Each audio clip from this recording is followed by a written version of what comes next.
नमस्ते मंडळी, आज चौथं पुष्प सुरू करूयात. काल जो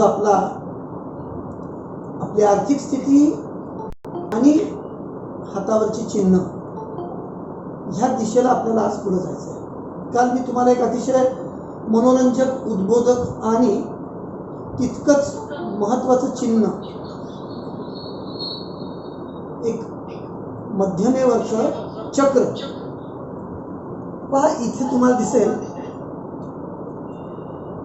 इथे ही मध्यम आहे आणि मध्यमेवर एक चक्र नावाचं चिन्ह आहे, जे काल तुम्हाला मी शिकवलंय.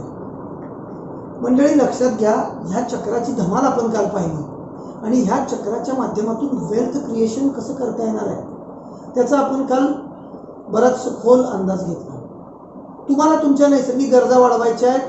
हा चक्र तुमच्या नैसर्गिक गरजा पूर्ण करणार आहेत. इतकं सिंपल इक्वेशन. तुमची आर्थिक स्थिती समजा 10 लाख रुपये वार्षिक उत्पन्नाची आणि तुमच्या डोक्यात एखादा 50 लाख रुपयाचा फ्लॅट जर आला, तुम्हाला असं वाटलं की आपल्या आवाक्याबाहेरची गोष्ट आपण करू शकणार नाही, तर मित्रांनो, असं चिन्ह जर असेल तर निराश कधी होऊ नका. तुम्ही ते आव्हान स्वीकारा आणि त्या पैशांची उपलब्धता, तुमच्या आयुष्यात वेल्थ क्रिएशन, ही सगळी जबाबदारी त्या चक्राची. इथं कुठली जादू किंवा कुठलंही काहीही अतार्किक किंवा असंवैधानिक घडत नाही. अत्यंत नीट नेमका दृष्टिकोन आहे, शास्त्रीय बैठक आहे, विचार प्रकृती, आणि त्या पद्धतीने तुमच्या आयुष्यात वेल्थ क्रिएशन होते. मग नक्की कशी वेल्थ क्रिएशन होते, नक्की काय घटना घडतात, नक्की कोणती शास्त्रीय बाजू तुम्हाला यातून शिकायला मिळते, ते माझ्या पुढच्या अभ्यास वर्गांमध्ये 30 तासांमध्ये तुम्हाला बऱ्याच शास्त्रीय गोष्टी आम्ही अतिशय सखोल जाऊ शकतो. आपण अजून सखोलतेकडे न जाता फक्त तुम्हाला मला मूळ मुद्दे सांगायचे. आता त्याच्याबरोबर अजून एक अतिशय ठळकपणे दिसणारं चिन्ह जे आहे शंख. ह्या मधल्या बोटावर शंख नावाचं चिन्ह आहे मित्रांनो. इथे बघा, हे आहे शंख. हे शंख तुमच्या मध्यमेच्या पहिल्या पेरावर तयार होतं आणि सामान्यपणे हे चिन्ह समजून चाला की 90% पेक्षा जास्त लोकांच्या हातामध्ये चिन्ह असतात. ह्या चिन्हाची काय गंमत आहे आणि मग ह्याचा तुम्हाला उपयोग आहे का नाही? चक्रापेक्षा भिन्न गुणधर्म या शंख नावाच्या चिन्हाचे. मला वाटतं आपल्या ह्या माहिती सत्रामध्ये काही तज्ज्ञ मंडळी जी डर्मिटोग्राफिक्सचा अभ्यास करतात, त्यांची ह्याबद्दलचे दृष्टिकोन कदाचित वेगळे असू शकतील, पण आमच्याकडचे हास्यसामुद्रिक पद्धतीचे दृष्टिकोन तुम्ही शांतपणे समजून घ्या आणि जर त्याचा उपयोग कराल तर तुम्हाला 101% याचा अनुभव येईल. सगळ्यात पहिला गुणधर्म जो सामान्यपणे प्रत्येक माणसाच्या हातामध्ये सापडतो, तो मध्यमेवर असलेला शंख. नक्की काय प्रकार आहे? मध्यमेवरचा शंख जो आहे तो माणसाला हवे तितके पैसे हवे त्या वेळेला उपलब्ध होऊ देत नाही. त्याला ते पैसे उपलब्ध करावे लागतात. मग असं का घडतं? तर मित्रांनो, पैसे उपलब्ध करणे, कुठून तरी ते तुमच्याकडे येणे किंवा त्यासाठी तुमची नियोजित कामं थोडी पुढे सरकणे, इथे सुद्धा तुमच्या विचार प्रकृतीचा खूप मोठा भाग आहे. ह्याचा सखोल अभ्यास मला वर्गांमध्ये घ्यायचा आहे, पण तुम्हाला एक छोटीशी वैज्ञानिक बाजू त्या मागची सांगतो आणि त्याचा तुम्हाला नेमका अंदाज येईल. ज्यांच्या मध्यमेवर शंख आहे अशी लोक शास्त्रीय दृष्टिकोन असतात. आपल्याकडे आलेले पैसे हे नेहमी कुठेतरी गुंतवणुकीच्या स्वरूपात राहावे आणि त्यातून सतत अजून विकास, अजून प्रगती घडावी, असा एक साधा सोपा दृष्टिकोन या लोकांचा असतो. त्यामुळे आलेले पैसे रोख स्वरूपात न ठेवता ते लोक सतत त्याला कुठेतरी गुंतवणुकीच्या स्वरूपात ठेवतात. म्हणजे काय नक्की घडतं? तर हे लोक मग त्याला बँक डिपॉझिट्स करतील, प्रॉपर्टी घेतील, सोनं घेतील, कुणाला तरी मदत म्हणून देतील किंवा गव्हर्नमेंट सिक्युरिटीज घेतील. कुठल्याही पद्धतीनं अनेक वेगवेगळ्या मार्गाने हे लोक आलेला पैसा कुठंतरी शास्त्रीय पद्धतीनं गुंतवून ठेवतात आणि गंमत अशी होते, ह्यांना हवा तेव्हा तो पैसा त्यांच्याकडे नसतो. काल आपला वर्ग झाल्यावर माझे एक परिचित मित्र आहेत, त्यांनी मला त्यांच्या हातामध्ये मध्यमेवर शंख आहे म्हणून मला फोटो पाठवला आणि आता मग मी काय करायचं म्हणून मला प्रश्न विचारला. मित्रांनो, मध्यमेवरचा शंख आहे म्हणजे तुम्हाला निराश होण्याचं काहीच कारण नाही. मी काल तुम्हाला एक महत्त्वाची गोष्ट सांगितली की मध्यमेवरचा शंख कदाचित अंबानीच्या हातावर असू शकतो किंवा बिल गेट्सच्या हातावर असू शकतो, मार्क झुकेरबर्गच्या हातावर असू शकतो, जेफ बेझोसच्या हातावर असू शकतो. जगातली ही श्रीमंत मंडळी आहेत, ह्यांच्या मध्यमेवर शंख असू शकतो. ह्याचा अर्थ ह्यांच्या हातून वेल्थ क्रिएट झाली नाही का? प्रचंड मोठी वेल्थ क्रिएट झाली, जगातले श्रीमंत लोक झाले.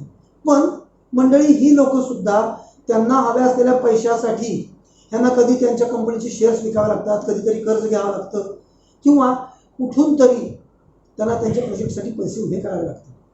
आणि जे तुम्ही आम्ही छोट्या प्रमाणात करतो ते हे लोक मोठ्या प्रमाणात करतात. त्याचं कारण आहे की ह्यांचा सतत आयुष्याकडे बघण्याचा अत्यंत शास्त्रीय दृष्टिकोन आणि त्यामुळे पैसे सतत गुंतवणुकीच्या स्वरूपात कुठेतरी ह्या लोकांचे अडकून राहतात आणि जर ते अचानक काढले तर नुकसान होऊ शकतं, त्यामुळे काढता येत नाही. मग आता तुम्हाला हवे त्यावेळेला तुमचे पैसे नसतात, तुमची नियोजित कामं थोडी पुढे जाण्याची शक्यता येते. पण तुम्ही जर ते पैसे परत उपलब्ध केले, थोड्याशा विलंबाने का होईना तुमचे प्रकल्प तुमच्या हातात येतात. अर्थात थोडा विलंब झाला तर 6च्या ऐवजी 4 बसेल, 4च्या ऐवजी 2 रन निघतील. पण काही ना काही तुम्ही बॅट फिरवताय म्हणल्यावर काही ना काही रन तर तुमचे होणार.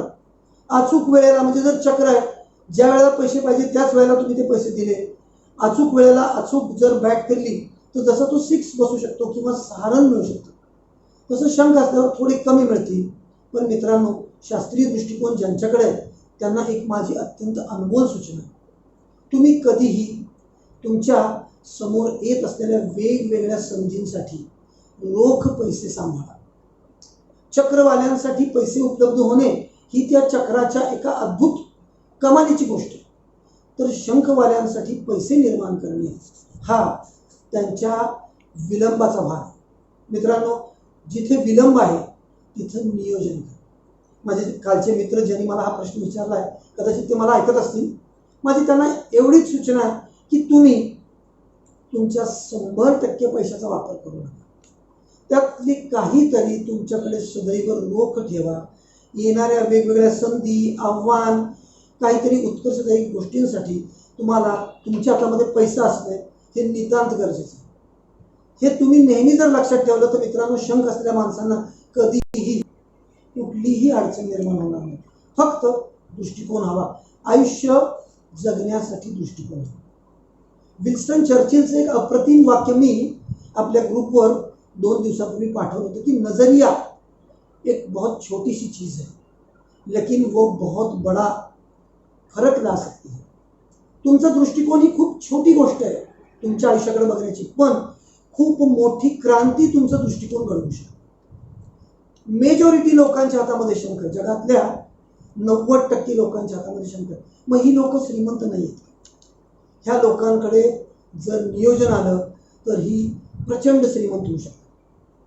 दरवर्षी स्वित्झर्लंडच्या दावोस येथे जानेवारी 20 ते जानेवारी 25 ह्या दरम्यान एक सगळ्या जगातल्या लोकांची अर्थतज्ञांची मीटिंग असते, ज्यामध्ये तुमच्या राज्याचे मंत्री, अर्थमंत्री, असे भारतातल्या सगळ्या राज्याचे मंत्री, अर्थमंत्री, जगातल्या सगळ्या देशांचे, राज्यांचे मंत्री, अर्थमंत्री जातात. दावोसमध्ये पंढरपुरातल्या आषाढी वारीसारखी गर्दी होते. घराघरात लोक राहतात, कारण हॉटेल पुरत नाही. आणि तिथं विचार काय होतो तर एकूण आर्थिक समानतेचा. आर्थिक समानता या जगामध्ये आहे का आणि ती आणण्यासाठी नक्की काय करायचं? मित्रांनो, आर्थिक समानता या जगामध्ये कधीच नसणार. पैसे मिळवणे हे कौशल्याचा भाग आहे. पैसे मिळवणे महत्त्वाकांक्षेचा भाग आहे. पैसे मिळवणे धाडसाचा भाग आहे. पैसे मिळवणे चातुर्याचा भाग आहे. आणि पैसे मिळवणे नियोजनाचा भाग आहे. तुमच्याकडे कदाचित धाडस असेल, चातुर्य असेल, महत्त्वाकांक्षा असेल, पण ह्यासोबत नियोजन ही खूप महत्त्वाची गोष्ट आहे. आणि म्हणून तुम्ही जर तुमच्या पैशाचं योग्य नियोजन केलं तर तुम्ही कुठल्याही अवस्थेला जाऊ शकता, कितीही श्रीमंत होऊ शकता. मित्रांनो, दरवर्षी होणाऱ्या दावोसच्या मीटिंगमध्ये, आत्ताच नुकत्याच जानेवारीमध्ये झालेल्या दावोसच्या मीटिंगमध्ये जी माहिती मिळाली त्यानुसार जगातली अर्धी संपत्ती, नीट ऐका, जगातली अर्धी संपत्ती 57 कुटुंबांकडे आहे. जर 800 कोटी लोकसंख्या आहे तर त्यातली निम्मी संपत्ती, 800 कोटी लोकांची एकूण संपत्ती जी असेल त्यातली निम्मी संपत्ती 57 लोकांकडे, 57 फॅमिलीज, आणि उरलेली 50% संपत्ती सुमारे 800 लोकांच्या, 800 कोटी लोकांच्या ताब्यात. म्हणजे किती मोठी आर्थिक विषमता आहे नीट लक्षात घ्या. मग ही आर्थिक विषमता कशाचं कारण? आर्थिक विषमता आपण आपल्या मर्यादा क्षमता न ओळखल्यामुळे. तुम्ही जर एक बुद्धिमान व्यक्ती आहात, तुम्ही जर एक अनन्यसाधारण अभ्यासक आणि अत्यंत समर्पित पद्धतीने व्यवसाय करणारी व्यक्ती आहात, तर मित्रांनो तुम्हाला वेल्थ क्रिएशन करण्यापासून, संपत्ती कमवण्यापासून कुणीच अडवू शकत नाही.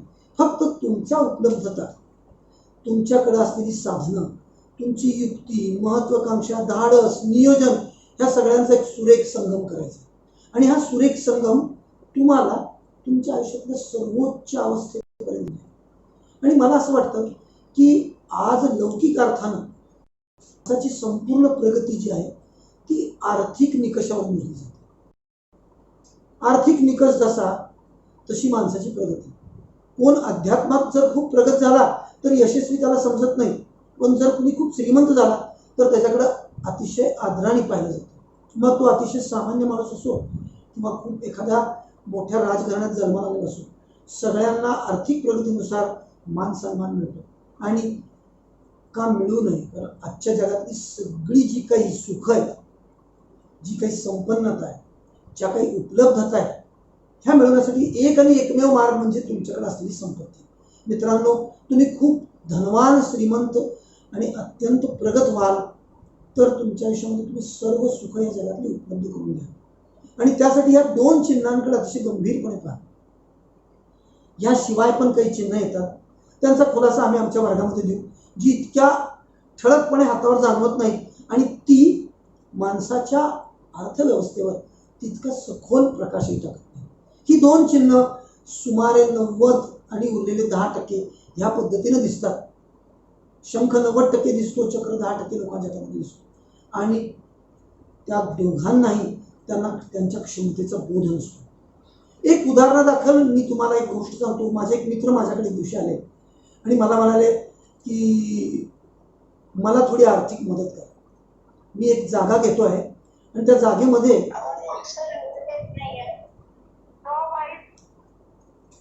ओके, मित्र माझ्याकडे आले आणि त्यांनी मला आर्थिक मदत मागितली आणि मला म्हणले मी एक जागा घेतोय, त्या जागेची किंमत 80 लाख रुपये आहे. माझ्याकडे 20 लाख रुपये, उरलेल्या 60 लाख रुपयाचं माझ्याकडे आत्ता कुठलंही नियोजन नाही. आणि जर तुम्ही मला मदत केली तर मी थोड्या दिवसात तुमचे पैसे परत देईन आणि तुम्हाला माझा आयुष्यभर आशीर्वाद येईल. मी 2 मिनिटं त्याला कुठलंही उत्तर देण्याआधी पटकन त्याची मध्यमा पाहिली आणि त्याच्यावर असलेलं चक्र मला दिसलं. मित्रांनो, मी तत्काळ त्याला सांगितलं की बंधू, तू कुणासमोर तुझ्या आयुष्यात हात पसरू नकोस, कुणाकडेही काहीही मागू नकोस. तुझ्याकडे एक अद्भुत शक्ती ह्या ईश्वराने प्रदान केलेली आणि ती म्हणजे तुझ्या मध्यमेवर असलेलं चक्रचिन्ह. तू तुझ्याकडचे पैसे त्यांना सुरुवातीचे टोकन अमाऊंट किंवा त्यांना सुरुवातीचे नजराना म्हणून त्यांना दे, तुझा व्यवहार नक्की कर आणि उरलेल्या रकमेसाठीची तारीख नक्की कर. त्या माणसानं 20 लाख रुपयाचा ॲडव्हान्स दिला आणि 2 महिन्यानंतरची तारीख नक्की केली आणि तो मला म्हणला, पहा मी तुमच्या सूचनेनुसार चाललोय, पण 2 महिन्यानंतर जर मी व्यवहार नाही पूर्ण करू शकलो तर माझे दिलेले पैसे मिळू शकतात. मी त्याला म्हणलं, भाऊ तू माझ्यावर डोळे बंद करून विश्वास ठेव, मी कुणी जादूगार नाही किंवा मी तुला काहीही अद्भुत असं सांगितलं, ही तुझी क्षमता तू घेऊन आलेली आहेस. जर घटना नाही घडली तर आर्थिक स्थिती तुझी अडचणीत येणार नाही, पण वेळ प्रसंगी मी तुला मदत करणार, आपण व्यवहार पूर्ण करू. मित्रांनो, त्या माणसाचा शेती बी बियाणांचा व्यापार आहे. त्यांनी तारीख नक्की केली, 2 महिन्यानंतरची तारीख होती. त्यानंतर 1 महिनाभर त्याच्या दुकानामध्ये ज्या सामान्य विक्रीची स्थिती होती त्या विक्रीची स्थिती इतकी वाढली की त्याला कळेन असं झालं की एकाएकी ही विक्री का वाढते. आणि 1 महिन्याच्या आतबाहेर त्याच्याकडे 80 लाख रुपयापेक्षा जास्त रक्कम द्यायची. त्याची विक्री इतकी गतिमान वाढली आणि त्या माणसाच्या पैशाची निर्मिती झाली. अशी लाखो उदाहरणं मी माझ्या आयुष्यामध्ये अनुभवली. तर मित्रांनो, ज्याच्याकडे चक्र आहे खूप उत्कृष्ट गोष्ट आहे. त्या माणसाने संकल्प करावा आणि वेल्थ क्रिएशन करावं. ज्याच्याकडे चक्र नाही त्यांनी अत्यंत नियोजनपूर्वक येणाऱ्या आव्हानांसाठी स्वतःकडे रोख रक्कम सांभाळतात. मित्रांनो, ह्या दोन गोष्टी जर तुम्ही तुमच्या आयुष्यात सांभाळल्या तर भूतो न भविष्यते इतकी प्रगती तुमच्या आयुष्यात. ही मध्यमा जी आहे तिच्याकडे तुमच्या आयुष्यातल्या आर्थिक स्थिरतेचं भाग दिलं आहे. मध्यमा हे बोट खूप महत्वाचं आहे. तर्जनी महत्वाकांक्षा आहे, नेतृत्व आहे, तर मध्यमा आर्थिक स्थिती आणि संतुलन. ह्या बोटाची उंची चांगली असेल तर ही लोक अत्यंत संतुलित व्यक्तिमत्वाचे असतात.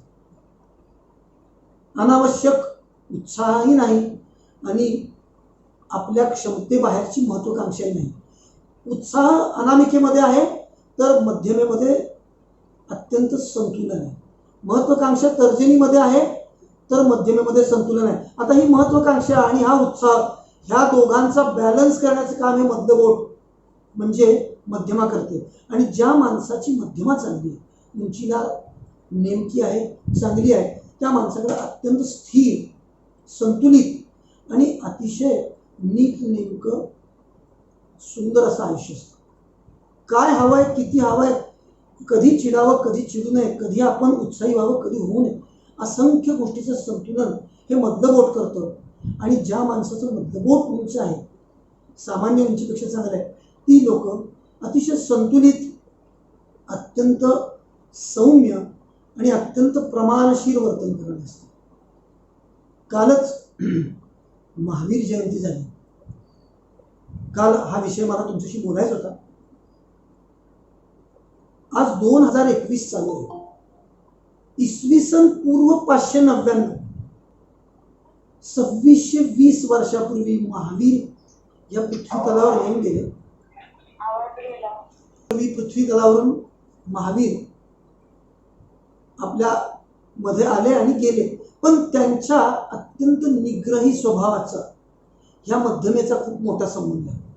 अतिशय निग्रही, अत्यंत नीट नेमकं वर्तन, अत्यंत संतुलित वर्तन, कधी राग नाही, कधी दुःख नाही, कधीही कुठल्याही गोष्टीचा अहंकारही नाही तर कुठल्या गोष्टीचा उन्माद नाही.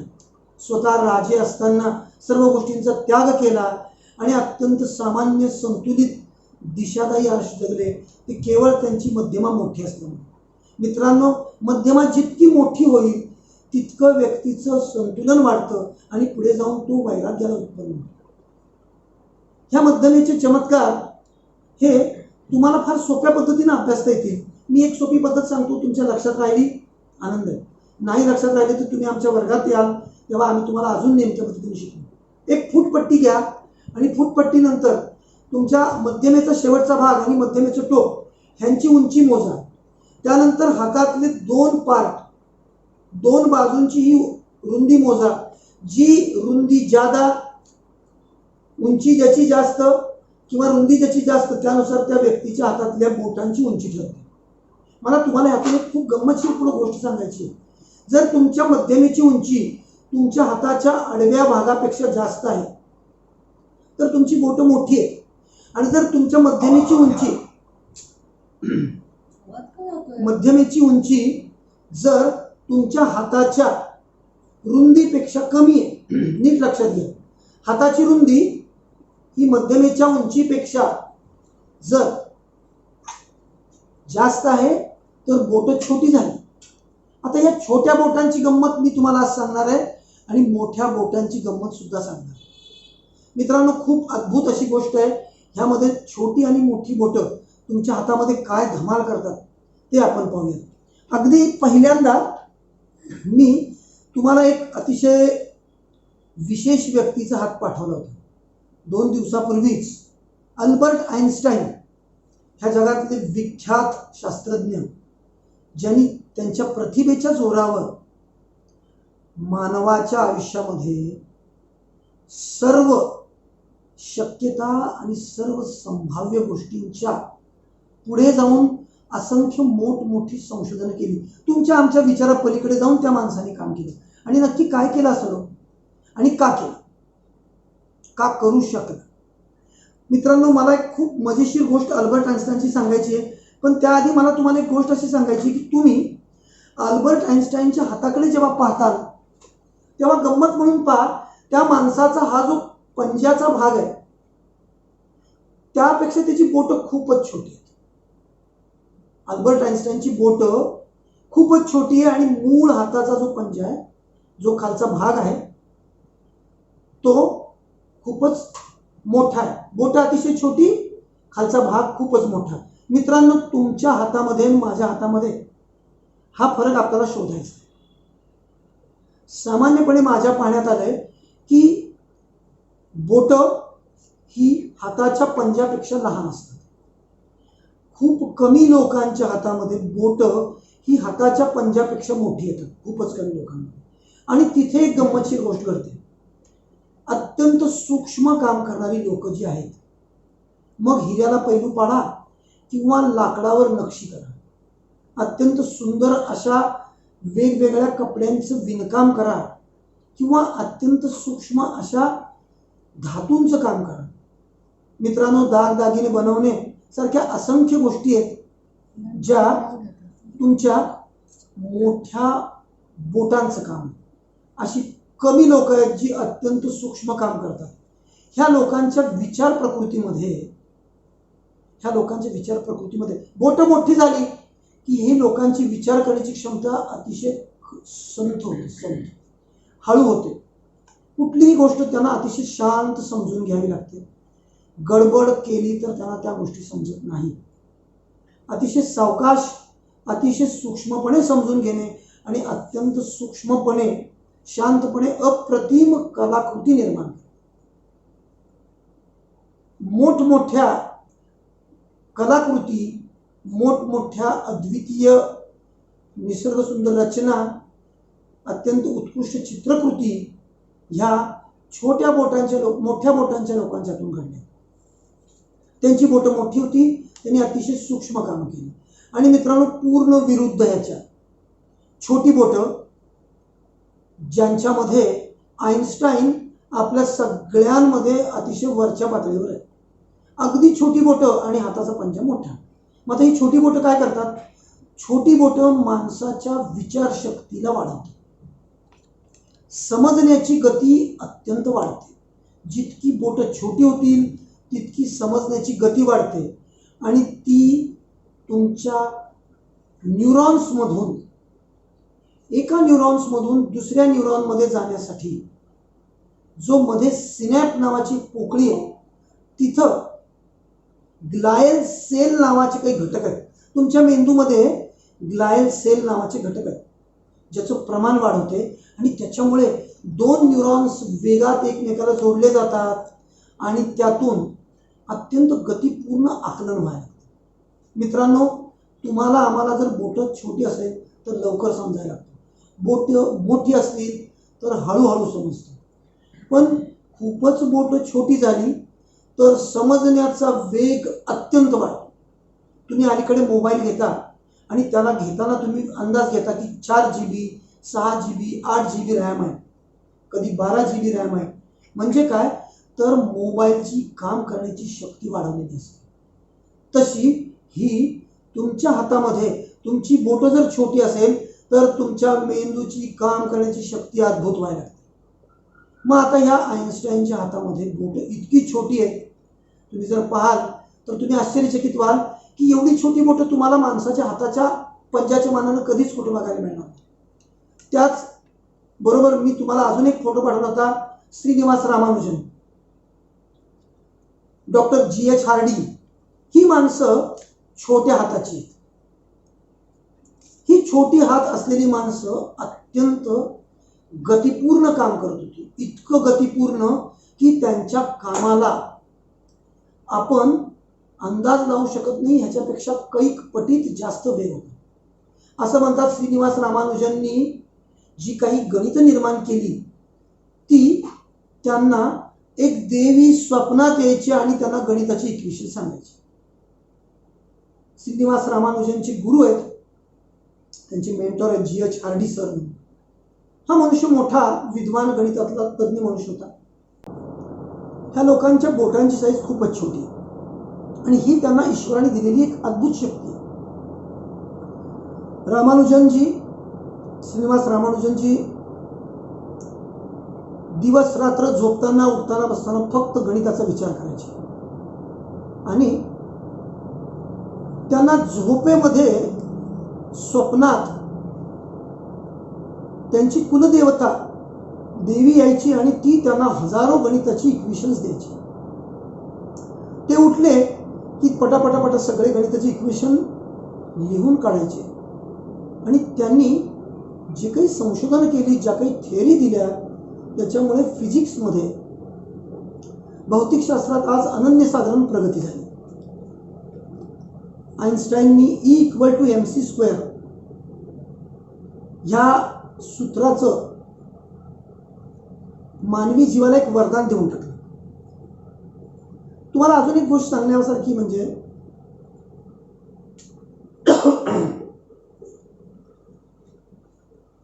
आइन्स्टाईनचं प्री फ्रंटल कॉर्टेक्स म्हणजे तुमचं पुढचा मेंदू, प्री फ्रंटल कॉर्टेक्स हा खूपच मोठा होता. मित्रांनो, एक अतिशय विशेष गोष्ट ह्या विषयाच्या अनुषंगाने सांगतो. हा आपला विषय नाही, तरी पण मी तुम्हाला ह्या अनुषंगाने एक गोष्ट सांगतो. माणसाच्या मेंदूची निर्मिती मागून पुढे होते, मागून पुढे होते. आधी मागचा मेंदू बनतो आणि त्यानंतर हळूहळू पुढचा मेंदू बनतो. प्री फ्रंटल कॉर्टेक्स म्हणजे माणसाचा पुढचा मेंदू. हा जो मेंदू, हा जो भाग आहे, हा वयाच्या 25 पर्यंत बनत असतो. ह्याची पूर्ण रचना 25 पर्यंत होते आणि 25 नंतर हा मेंदू पूर्ण ताकदीनं काम करायला लागतो.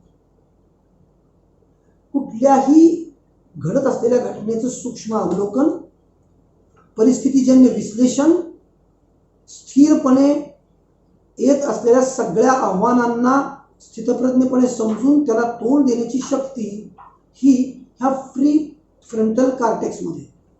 आणि म्हणून तुम्हाला आठवत असेल किंवा तुम्हाला स्मरणात असेल तर पहा, हिंदू पद्धतीमध्ये आपण मेंदूला इथे गंध लावतो. लहानपणापासून तुमच्या घरामध्ये पूजा केल्यावर किंवा वेगवेगळ्या प्रसंगामध्ये 2 भुवयांच्या मधून कपाळावर वर जाणारा एक गंध लावण्याची पद्धत आहे. का बरं ही गंध लावण्याची पद्धत आहे? तर 2 कपाळांच्या भुवयांच्या मागे प्री फ्रंटल कॉर्टेक्स नावाचं सगळ्यात प्रगत मेंदू आहे आणि त्याच्या मध्यभागी आत तुमच्या पिच्युटरी ग्लँड्स आहेत. पिच्युटरी ग्लँड किंवा एंडोक्रोनिन ग्लँड, ज्या तुमच्या सर्वात शक्तिमान अशा अंतर्ज्ञान शक्तीला जागृत करतात आणि तुमच्यामधली काम करण्याची शक्ती सर्वोच्च अवस्थेला जाते. त्यासाठी जर तुम्ही रोज सकाळी एक गंधाची एक काडी किंवा एक छोटासा गंध जर तुम्ही 2 भुवयांच्या मधून हलकासा दाब देऊन कपाळापर्यंत लावला तर काही वर्षामध्ये तुमच्या व्यक्तिमत्वामध्ये अनन्यसाधारण बदल होऊ शकतो. मित्रांनो, ही लोक खरंच मोठी होती, पण ह्यांच्यामध्ये असं नक्की काय होतं ह्याचा अभ्यास करताना मला तुम्हाला अजून एक गोष्ट सांगायची आहे की तुमच्या आमच्या सगळ्यांकडे अजून एक धमाल गोष्ट जी तुम्हाला आम्हाला माहीत नाही आहे, ती म्हणजे ही अनामिका. अनामिका हे बोट तुमच्या हातामध्ये सामान्यपणे उंच दिसतो. ह्या तिन्ही बोटांमध्ये हे बोट अलीकडे पाहण्यानुसार सामान्यपणे हे बोट मोठं दिसतं. मग नक्की ह्या बोटाचं काम काय? ह्या बोटाचं काम आहे धाडस. सगळ्यात महत्त्वाची गोष्ट जर काय असेल तर तुमच्या आयुष्यामध्ये धाडस. तर्जनीमध्ये काय आहे? महत्वाकांक्षा. पण महत्वाकांक्षेला पूर्ण करण्याची शक्ती तुमच्या अनामिकेकडं धाडसात येते. आणि जर हे बोट मध्यमेच्या पहिल्या पेराच्या निम्म्याच्या वर गेलं तर ही लोक खूप धाडसी होतात. कुठल्याही प्रकारचं आव्हान स्वीकारण्यासाठी तयार होतात आणि ह्या लोकांकडून कुठलाही धोका कोणत्याही अवस्थेला पोहोचून घेण्याची शक्ती वाढते. ह्याचं कारण काय होतं माहिती का? तर ह्यांच्यामध्ये एक अंतःस्रावी ग्रंथी आहे ज्यामधून जे एक विशेष अशा स्वरूपाचं स्त्राव आहे जो तुमच्या शरीरामध्ये नित्य स्त्रावतो, त्याचं नाव आहे टेस्टोस्टेरोन. टेस्टोस्टेरोन जर तुमच्या ह्या बोटाची उंची चांगली असेल तर तुमच्यामध्ये टेस्टोस्टेरोनचा एकूण स्त्राव मोठा आहे हे पुरुष संप्रेरक समजलं जातं. पुरुषांमध्ये टेस्टोस्टेरोन जास्त असतं, स्त्रियांमध्ये टेस्टोस्टेरोन असण्याचं प्रमाण खूप कमी आहे. पण नाही असं नाही, ते असतं. पुरुषांमध्ये धोका पत्करण्याची शक्ती जास्त, म्हणून पुरुष मंडळींनी आव्हानं जास्त स्वीकारावी आणि आव्हानं जास्त स्वीकारत आर्थिक स्थिती सांभाळावी. आर्थिक स्थिती सांभाळण्यासाठी आव्हान धोका पत्करून पैसे मिळतील, म्हणून आर्थिक सत्ता किंवा उत्पन्नाची बाजू पुरुष मंडळीकडे गेली, कारण त्यांची अनामिका सामान्यपणे मोठी असते आणि अनामिका मोठी झाली की टेस्टोस्टेरोन तुमच्यामध्ये वाढला. टेस्टोस्टेरोन वाढला की तुमची धोका पत्करण्याची शक्ती वाढली, तुमच्यातला उत्साह वाढला, तुमच्यातली ऊर्जा वाढली, तुमच्यातली काम करण्याची शक्ती वाढली. इतकं सिंपल तत्व ह्या तुमच्या अनामिकेमध्ये लपलेलं आहे. आणि हीच गंमत अशी आहे की ही जर अनामिका कमी असेल, उंची जर ह्याची कमी असेल, तो धोका पत्करण्याची शक्ती कमी होते. माणसं छोट्या छोट्या विषयाला घाबरायला लागतात, अजिबात धोका पत्करत नाही. ह्या लोकांच्या अंगावरचे केस कमी होतात, स्वभाव लहरी होतो, ताणतणाव घेणारा विषय होऊन जातो आणि मग प्रगती कमी आणि त्या माणसाच्या आयुष्यातला एकूण अर्थभागही कमी होतो. तुम्ही जितका धोका पत्कराल तेवढा तुम्हाला उत्पन्न मिळेल, नफा होईल. धोका कमी पत्कराल, उत्पन्न कमी मिळेल, नफा कमी होईल. म्हणून टेस्टोस्टेरोन पुरुषांमध्ये जास्त असतं, पुरुषांची अनामिका मोठी असते, म्हणून आर्थिक जबाबदारीची कामं पुरुषाकडे गेली. स्त्रियांमध्ये टेस्टोस्टेरोनचं प्रमाण कमी असतं. ह्या बोटाची उंची जर स्त्रियांची खूप जास्त असेल, नीट लक्षात घ्या, ह्या बोटाची उंची जर स्त्रियांची जास्त असेल तर त्यांच्यामधलं टेस्टोस्टेरोन सामान्यपणे वाढतं. त्यांच्यामध्ये खूप कमी असलेलं टेस्टोस्टेरोनचं प्रमाण त्यांच्या सामान्य स्थितीपेक्षा वाढतं आणि मग अशा मुलींना किंवा स्त्रियांना कायम तोंडावर तारुण्य पिटिका असते, सगळीकडे पुढे येतं, अंगावर पुरुषांसारखी केस यायला लागतात. जर खूपच बोट मोठं झालं तर ती प्रासंगिक स्त्रियांमध्ये दाढी मिशांची सुद्धा वाढ होते. म्हणजे गंमतशीर गोष्टी व्हायला लागतात. त्यांचा आवाज खोल होतो आणि स्नायू मजबूत होऊन थोडंसं पुरुषी पद्धतीचं वर्तन व्हायला. टेस्टोस्टेरोन हे स्पेसिफिकली पुरुषांचे हार्मोन्स आहेत आणि पुरुषांचे हार्मोन्स अनामिकेमध्ये आहेत. अनामिका चांगली असेल, धाडस चांगलं, प्रगती चांगली. आता ह्या दोन गोष्टींबरोबर तुम्हाला परत एकदा एका महत्वाच्या मुद्द्याकडे मला न्यायचं आहे की तुमच्या आयुष्यामध्ये तुमची प्रगती होण्यासाठी तुम्हाला कोणत्या काही ठळक गोष्टी हातामधल्या पाहिजे. त्या म्हणजे तुमच्या बोटांना जे काही जोड आहेत, जिथं तुमची बोट जोडली गेलेली आहेत, 1 2 3 पेऱ्यात, ह्या दोघांच्या मध्ये तुम्हाला 2 जॉईंट दिसतील बोटाचे. इथं मानवी हातामध्ये गाठ असणे किंवा गाठ नसणे हा एक अद्भुत प्रकार आहे. मित्रांनो, हातावरची बोट, हातावरच्या 2 बोटांच्या मध्ये जिथं जॉईंट आहे बोटांना, जिथं तुमचं बोट दुमडतं, तिथं तुम्हाला एक गाठ विकसित झालेली दिसेल, एक असं थोडासा फुगवटा दिसेल. आपण 2 मिनिटं फळ्यावर पाहू नक्की काय प्रकार. इथे दिसेल हाताच्या बोटामध्ये हलक्याशा गाठीचे फुगवटे आलेले आहेत. कुणाकुणाच्या ह्या दोन्हीही गाठी फुगलेल्या असतात, कुणाकुणाची ही दुसरी गाठ फुगलेली असते आणि क्वचित प्रसंगी गाठ रहित बोट असतात. मित्रांनो, ह्या 2 गाठींचा विकास किंवा एक गाठीचा विकास किंवा गाठ नसलेलं बोट ही एक निसर्गाने दिलेली तुमच्या व्यक्तिमत्वामधली खूपच विशेष बाजू आहे. खूप महत्त्वाची गोष्ट सांगतोय, ही गोष्ट तुमच्या अंतःकरणावर कोरून ठेवा. तुमच्या इथून पुढच्या आयुष्यात गाठ रहित बोट आणि गाठ असलेली बोट, गाठयुक्त बोट, गाठ रहित बोट ह्यांचा अभ्यास तुम्ही तुमच्या दैनंदिन दृष्टिकोनामध्ये नेहमी ठेवा.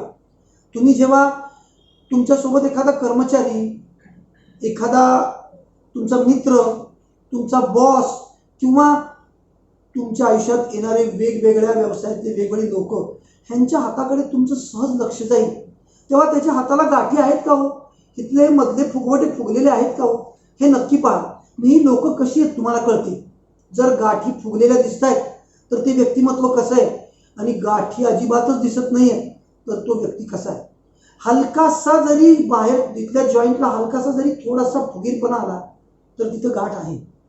आणि जर सरळ बोट दिसत असेल, थोडाही फुगवटा कुठेही दिसत नाही, तर तो गाठ रहित आहे. आता ह्या गाठीयुक्त बोटांची आणि गाठ रहित बोटांची मला तुम्हाला माहिती द्यायची. मित्रांनो, आईन्स्टाईनच्या हाताचा फोटो पाठवताना अजून एक महत्वाचा मुद्दा मला तुम्हाला सांगायचा होता. तो म्हणजे आईन्स्टाईनच्या जर तुम्ही हातामध्ये एक गंमतशीर गोष्ट पाहाल तर तिथं गाठ रहित बोट दिसेल. त्या माणसाची बोटं अतिशय छोटी आणि सरळ आहेत.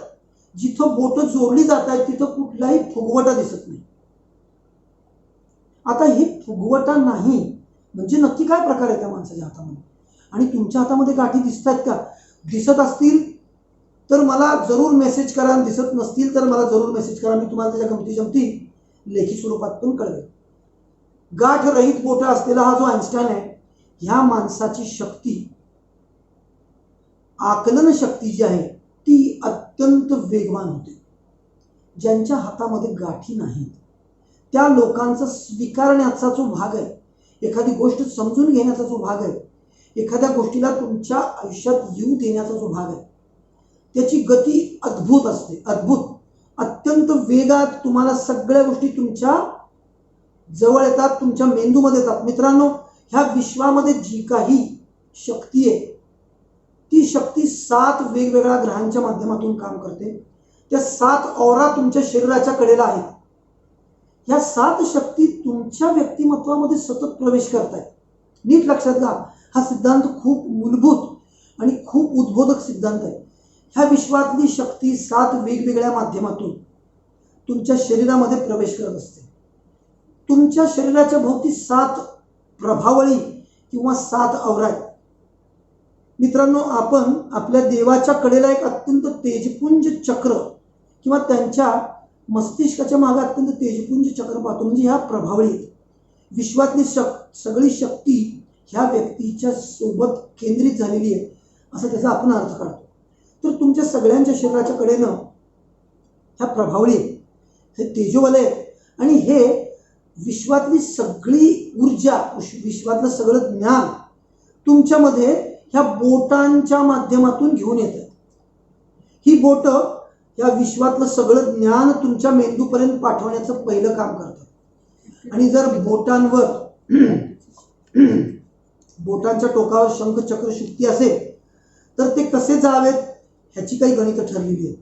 आणि जर त्या बोटांना गाठी असतील तर ते ज्ञान तुमच्याकडे कसं जाईल, आणि गाठी नसतील तर ते ज्ञान कसं जाईल, ह्याचं अत्यंत सुंदर विश्लेषण पुढचे काही मिनिट तुम्हाला ऐकायचं. मित्रांनो, ह्या बोटांच्या गाठी म्हणजे तुमच्या मेंदूकडे चाललेल्या माहितीसाठी असलेले द्वारपाल आहेत. हे दरवाजे आहेत.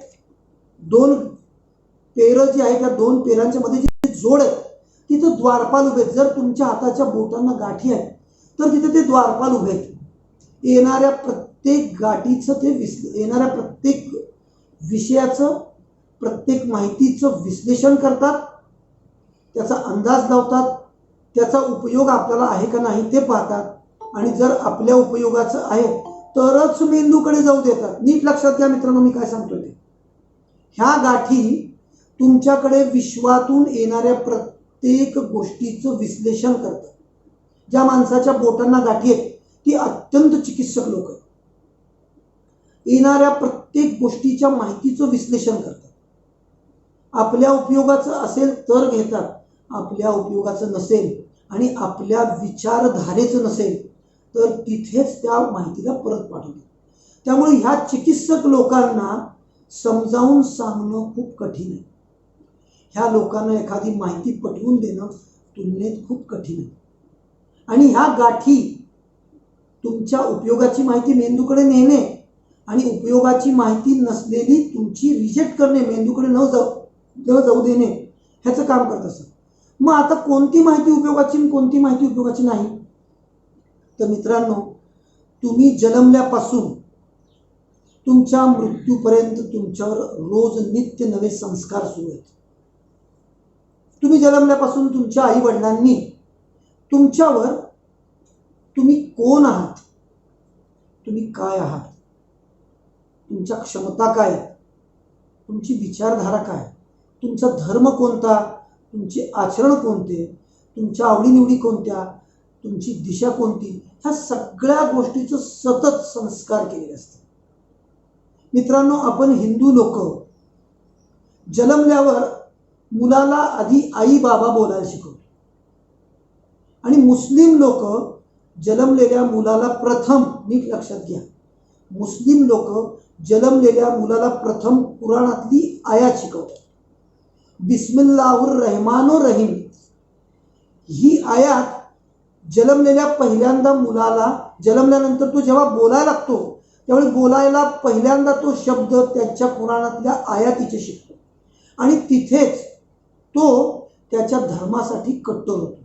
आपल्या इथं धर्म ह्या आपल्या सगळ्या आवश्यकता गरजा भागल्यानंतर येतो आणि त्यामुळे हिंदू धर्मामध्ये धर्माच्या नावावरचं एकत्रीकरण नीट होऊ शकत नाही. आपले संस्कार, आपला धर्म हा आपल्या सगळ्या गरजा भागल्यानंतरच आहे आणि मुस्लिम लोकांमध्ये धर्म कुठलीही गरज भागो न भागो आधी प्रथम धर्म स्वीकारायचा आहे, हा त्यांच्यावर संस्कार आहे. आणि त्याच्यामुळे तुमची ही जी बोट आहे ही तुमच्या आई वडिलांनी तुमच्यावर केलेले संस्कार आहेत. तुम्ही मारवाडी आहात, तुम्ही जैन आहात, तुम्ही ब्राह्मण आहात, तुम्ही मराठा आहात, तुम्ही कोळी आहात, तुम्ही सुतार आहात, अशा अनेक वेगवेगळ्या गोष्टीचा संस्कार तुमच्यावर सुरू असतो. तुम्हाला मांस भक्षण करायचं आहे, तुम्हाला नेहमी अभक्ष्य भक्षण करायचं आहे, म्हणजे तुम्हाला मांस खायचं नाही आहे, तुमच्या आवडीनिवडी ठरवतात. अनेक लोकांमध्ये अनेक रीतिरिवाज, परंपरा आहेत, रूढी आहेत, त्या मुलांमध्ये ते लोक ठामपणे उतरवतात आणि हे सगळे संस्कार ह्या दोन बोटांमध्ये जाऊन बसतात, दोन गाठींमध्ये जाऊन बसतात. ह्या गाठी माणसाच्या विचार प्रक्रियेला एका विशिष्ट चाकोरीत ठेवतात. जर माझ्यावर संस्कार व्यापाराचे झालेत तर व्यापाराचीच गोष्ट मी स्वीकारणार, व्यापाराशिवायची गोष्ट आली तर मी ती स्वीकारणार नाही, ती बाहेरच्या बाहेर पाठवून देणार. ह्या गाठी माणसाच्या विचार प्रकृतीला विशिष्ट चिकित्सेच्या माध्यमातून, झालेल्या संस्काराच्या माध्यमातूनच पुढे घेऊन जाणार. त्यामुळे ह्या जगातली संपूर्ण ऊर्जा गाठीयुक्त माणसाच्या मेंदूकडे जातच नाही. खूप महत्त्वाचा सिद्धांत लक्षात घ्या. ह्या विश्वामध्ये सर्व प्रकारची माहिती आहे. हे विश्व अद्भुत अशा असंख्य माहितीच्या भंडाराने खचाखच भरलेलं आहे. मग ही सगळी माहिती तुमच्यापर्यंत येते का आणि आली तरी तुम्ही स्वीकारता का, हे तुमच्या बोटातल्या गाठीवरून ठरतं. जो संस्कार तुमचा, ती माहिती तुमच्या आवडीची आणि तीच माहिती घ्यायची. जो संस्कार आपला नाही, ती माहिती आपल्या आवडीची नाही आणि ती स्वीकारायची नाही. त्यामुळं गाठीयुक्त माणसं अतिशय बुद्धिमान चिकित्सक, पण त्यांच्या विशिष्ट संस्काराच्या क्षेत्रातले. आता याच्या पूर्ण विरुद्ध आईन्स्टाईनच्या हातामधली मी तुम्हाला बोटं दाखवली, त्या माणसाच्या हाताच्या बोटांना गाठी नाहीत. मित्रांनो, ह्या विश्वातली सर्व ऊर्जा जशी आहे तशी त्या माणसाच्या बोटांच्या माध्यमातून त्याच्या मेंदूपर्यंत अत्यंत वेगात जात होती. कुठलीही नीती, नियम, बंधनं न पाळता सर्व प्रकारे विचार करण्याची क्षमता त्या माणसाकडे निर्माण झाली. अशी खूपच थोडी लोक आहेत की ज्यांच्या बोटांना गाठी नाहीत. खूप कमी लोक आहेत की ज्यांची हात गाठ रहित बोटांची. अशी लोक अत्यंत सर्वसमावेशक असतात. सर्व विषयांसाठी त्यांचं व्यक्तिमत्व हे मोकळं आहे. त्यांचं व्यक्तिमत्व हे मोकळं व्यासपीठ आहे. या व्यासपीठावर जगातली कुठलीही माहिती येईल, त्याचं ते विश्लेषण करतील आणि त्यातलं काय घ्यायचं आणि काय नाही घ्यायचं हे अंतिमतः ठरवतील. पण येणाऱ्या प्रत्येक माहितीचं स्वागत करतील. अतिशय गतिमान पद्धतीनं येणाऱ्या प्रत्येक माहितीला आपल्या मेंदूकडे पाठवायचं काम ह्या गाठी करत असतात. गाठी निघून गेल्या की तिथं कोणताही रक्षक नाही आहे. येईल ती माहिती मेंदूकडे जाईल आणि काय स्वीकारायचं किंवा काय स्वीकारायचं नाही ती शेवटी असली ही कर्मली ठरवेल. उद्या आपलं शेवटचं पुष्प आहे, त्याच्यामध्ये मी ह्या अत्यंत छोट्या पण अत्यंत शक्तिमान अशा करंगलीवर बोलणार आहे. आता ह्या गाठी गाठरहित माणसांच्या बाबतीत काम असं करतात की तिथे तिथे कोणी द्वारपाल नाहीये. गाठ नसल्यामुळे बोटांमधून जाणाऱ्या माहितीला कुठलाही विरोध नाही, कोणी त्याला थांबवत नाही.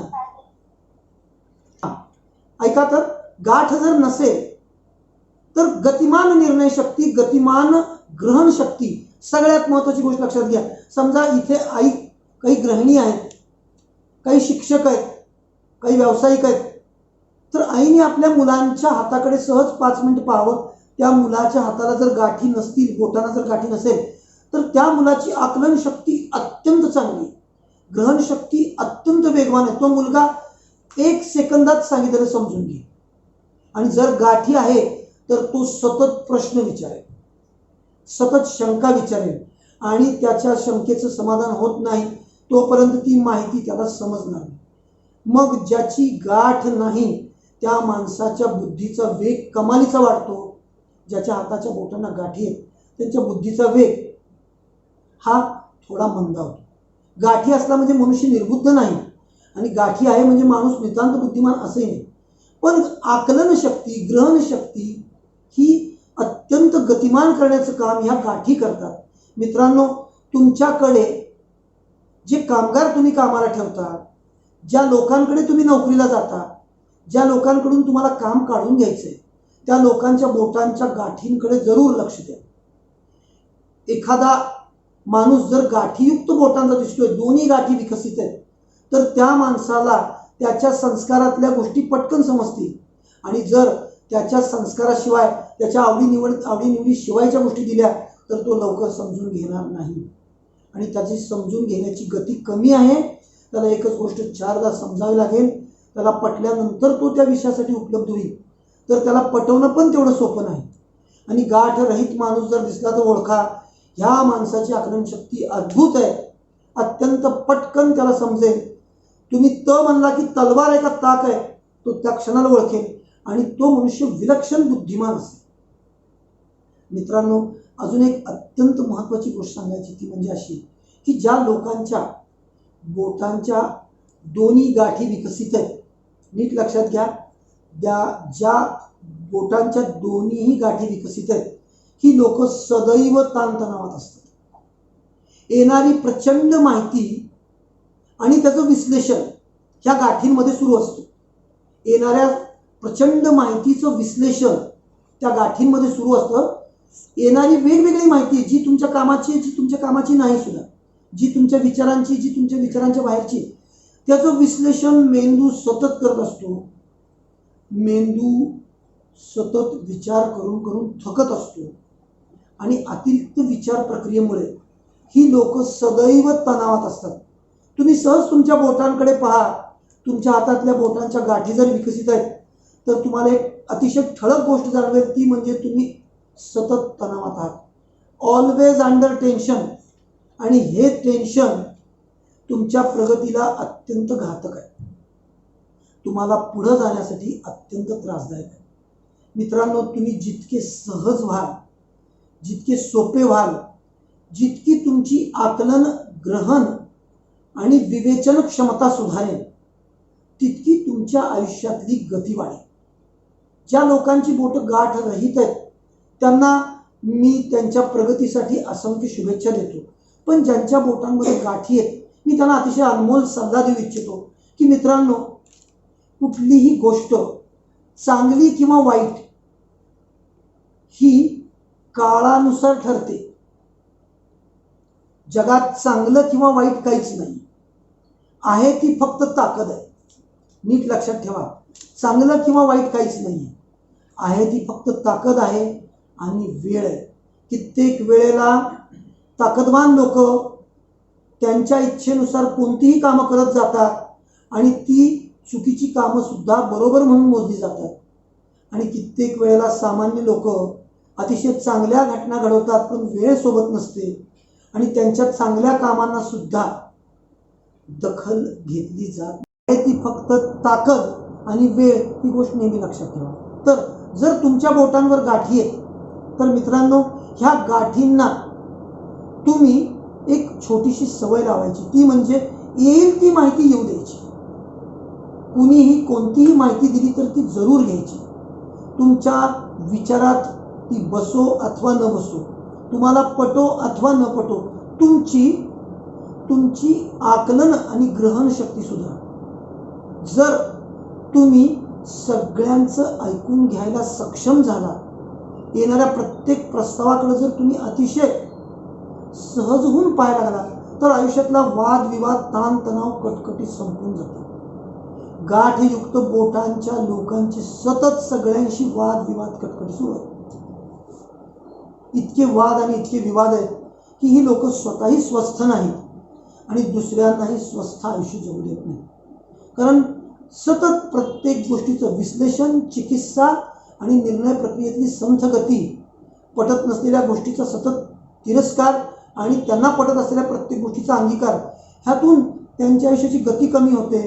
वेगवेगळ्या पद्धतीची लोक भेटतात आणि त्यांना हाताळणं ह्या लोकांना सोपं जात नाही आणि मग सतत तणावात राहतात आणि ताणतणाव तुमचे संबंध खराब करतात.